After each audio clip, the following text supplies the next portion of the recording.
So start करते हैं with the next topic. हमारा है 3 टायर जुडिशियल मशीनरी और redressal agencies under the consumer protection act.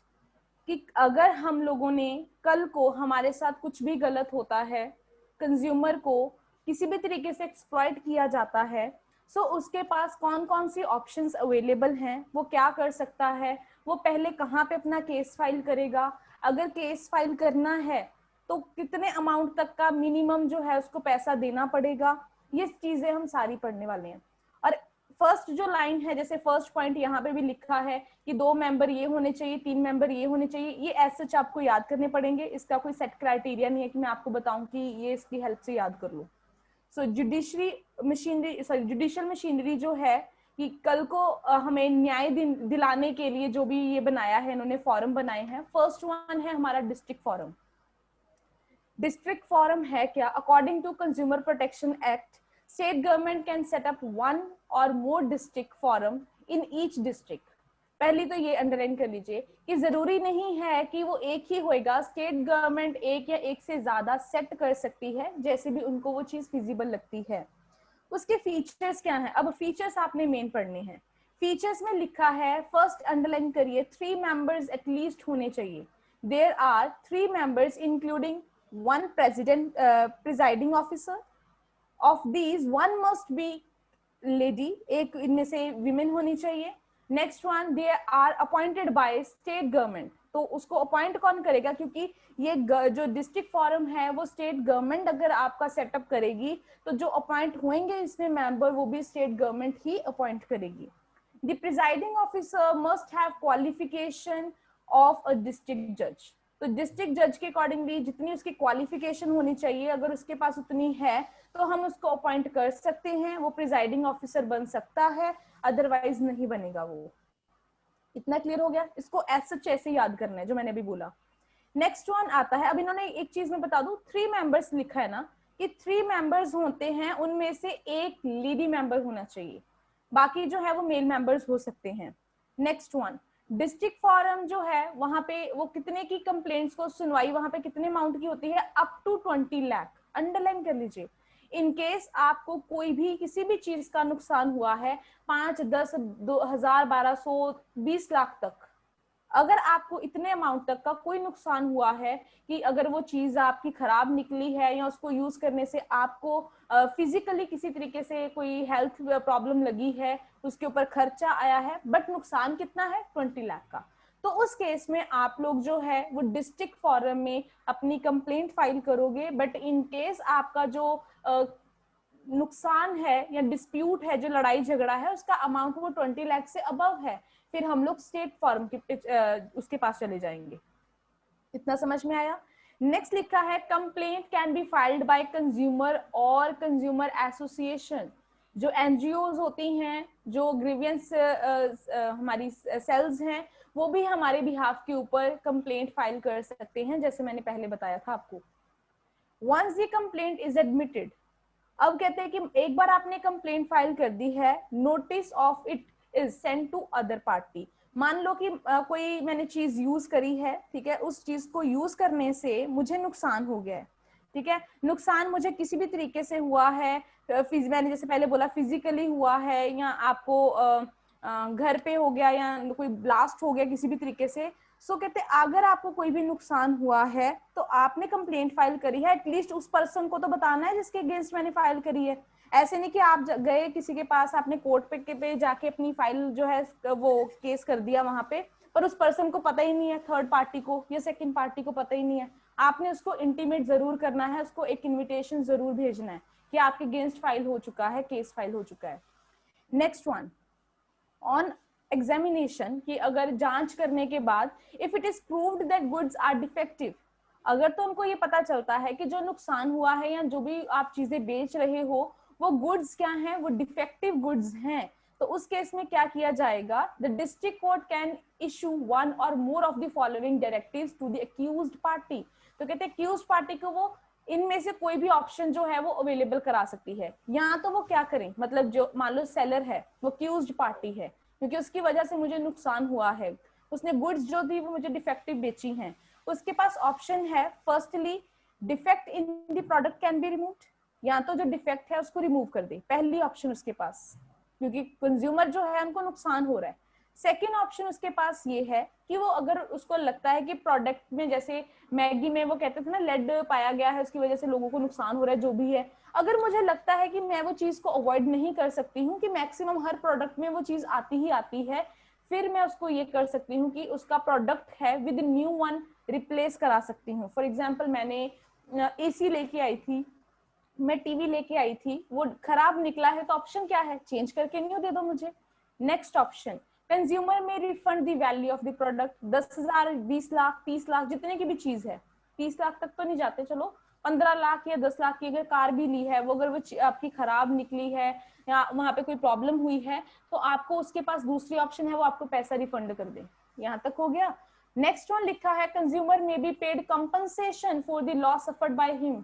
अगर मान लो मैंने कोई कॉस्मेटिक यूज कर लिया, लेट सपोज मैंने कोई कॉस्मेटिक प्रोडक्ट यूज करा जिसकी वजह से फिजिकली या स्किन के ऊपर कुछ भी मेरी प्रॉब्लम हुई है, तो तब फिर कहते हैं आपका प्रोडक्ट तो रिप्लेस, मुझे कोई फायदा नहीं ना उस चीज का, डिफेक्ट तो बाद में रिमूव हुआ, मुझे तो नुकसान हुआ है। फिर आप, मेरे पास ऑप्शन ये है, या उस सेलर के पास ये ऑप्शन है कि वो मुझे क्या करें, कंपनसेट करें जितना मेरा नुकसान हुआ है। समझ में आ गया? या तो रिमूव कर दो, या रिप्लेस कर दो, या रिफंड कर दो, या कंपनसेशन पे कर दो। यहाँ तक चीजें आपके पास हैं। देखो, रिफंड और कंपनसेशन आप इसको एक मत लेना, अलग है।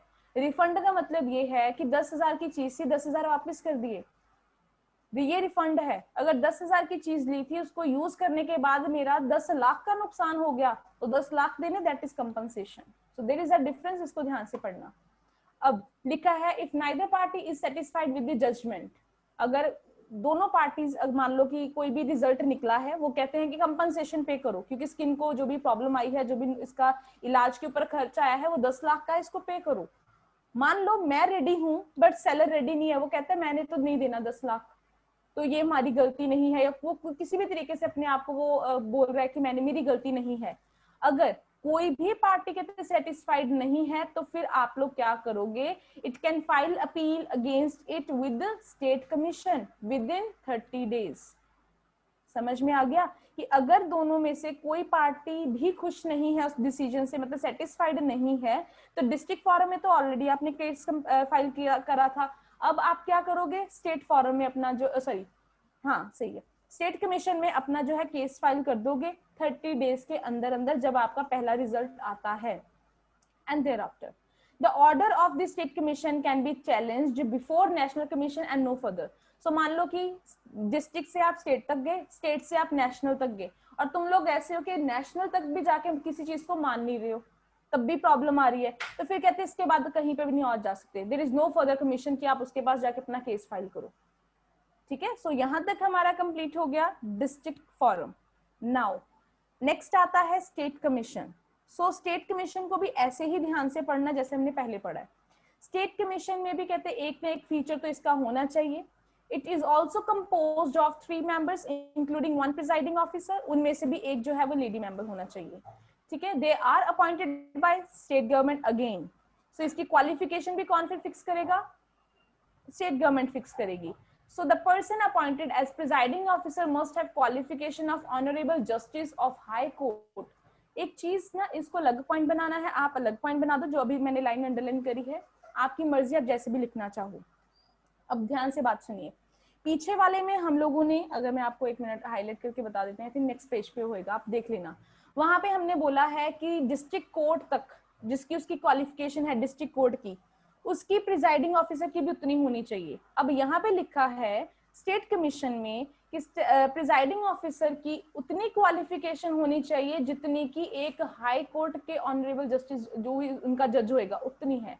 ठीक है, सो उसके अकॉर्डिंगली आपको जो है मैच करना पड़ेगा। नेक्स्ट वन, स्टेट कमीशन हमने पढ़ा था डिस्ट्रिक्ट में, तो मैं साथ साथ में आपको कंपैरिजन भी करा रही हूँ। वहां पे लिखा था अप टू 20 लाख।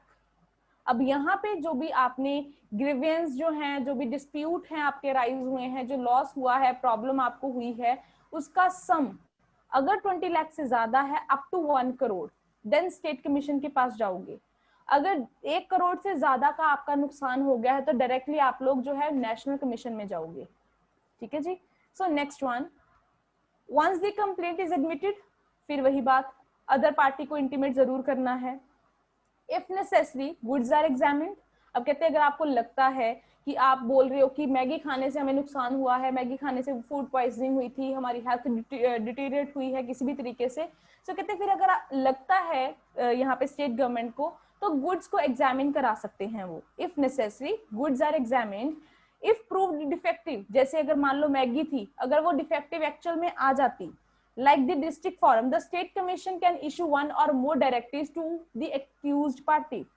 ठीक है, तो वो डायरेक्टिव्स जो हैं इशू कर देंगे उनको, जो भी है नेक्स्ट आगे एग्जामिन करने के लिए, अगर उनकी गुड्स जो हैं वो डिफेक्टिव प्रूव हो जाती हैं।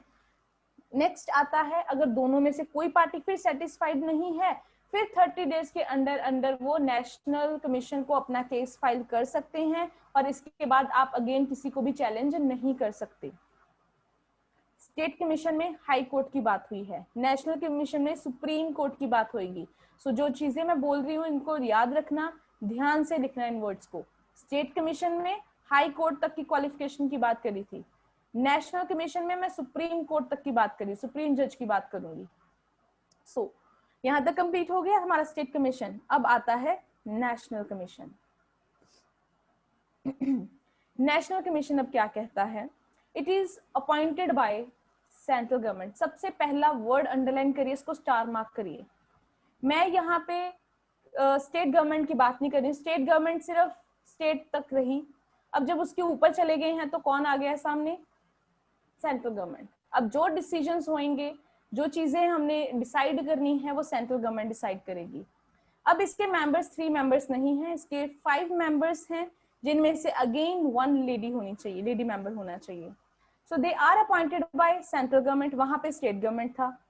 सो वहां पे इन्होंने लिखा है कि इसकी जो क्वालिफिकेशन है that should be equivalent to the qualification of जज of supreme court. Supreme court की जितनी उसकी क्वालिफिकेशन है जज की, उतनी उसकी इक्विवेलेंट होएगी अगर किसी पर्सन के पास, उसी पर्सन को मैं प्रिजाइडिंग ऑफिसर बना सकती हूँ। Next one, it has the jurisdiction to hear complaints involving the sum exceeding 1 crore। सबसे पहले कितना था, less than 20 lakh, then 20 to 1 crore, अब है 1 करोड़ से ज्यादा। Once the complaint is admitted, again opposite party, accused party, next party को हम क्या करेंगे, थर्ड पार्टी को ये जो है इसका इंटीमेशन भेज देंगे। Like state commissions, national commission can also issue one or more directives to the accused parties। ठीक है, तो वहां पे ये दोबारा से उनको इशू कर सकते हैं, ताकि जो भी वो चीज अपनी करेक्ट करना चाहे, रिमूव करना चाहे, रिफंड करना चाहे, वो अपने आप कर दें। इफ कोई भी पार्टी सेटिस्फाइड नहीं है with the decision of national commission, it can file an appeal with supreme court with in 30 days. क्योंकि इसके बाद तो कोई और कमीशन तो बनाया नहीं हमने, तो सुप्रीम कोर्ट को विद इन 30 डेज जो है ये अपील फाइल हो जाएगी, subjected to jurisdiction Therefore, complaints involving a sum exceeding 1 crore। मान लो ये लाइन क्यों लिखी है, मान लो 20 लाख वाला कंप्लेंट था, मैं डिस्ट्रिक्ट की बात करी, डिस्ट्रिक्ट फॉरम की, 20 लाख का केस था, मैं सेटिस्फाइड नहीं थी, मैंने स्टेट फॉरम में गई, स्टेट फॉरम से सेटिस्फाइड नहीं थी, मैं नेशनल फॉरम में गई। अगर मेरा केस 20 लाख का है और नेशनल फॉरम तक आके भी या नेशनल कमीशन तक आके भी मैं सेटिस्फाइड नहीं हूं, तो मेरे पास और कोई चांस नहीं है। बट अगर नेशनल कमीशन, जिसमें केस ही 1 करोड़ का हम डील करते हैं, 1 करोड़ से ज्यादा वाला, तो अगर यहाँ पे आके मैं सेटिस्फाइड नहीं हूं, तब मैं सुप्रीम कोर्ट के पास जा सकती हूँ अगेन विद इन 30 डेज।